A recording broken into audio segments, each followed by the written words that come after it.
নাম কি বলেন একটু। আর আপনার নাম? আপনি এই জায়গায় আসছেন কি করতে, মানে কিসের জন্য আসছেন? ও তো একজন মেয়ে, এটা কি জানেন? তারপরেও কি ওর কাছে থাকবেন আপনি? আপনিও কি ওরে রাখবেন? মানে আপনাদের পরিচয় কিভাবে একটু বলেন তো, সম্পর্কটা। এখন আপনার মানে ইচ্ছা কি, মানে আপনি কি করতে চান? আমার এটাই কথা, আমি ওর ছাড়া বাসা নাই। আর ওরে জীবন আপনি কি করবেন? জোরে বলেন।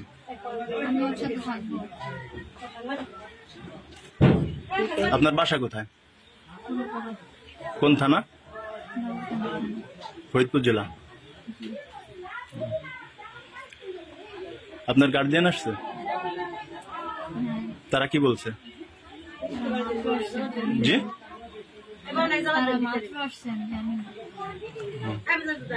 ঠিক আছে।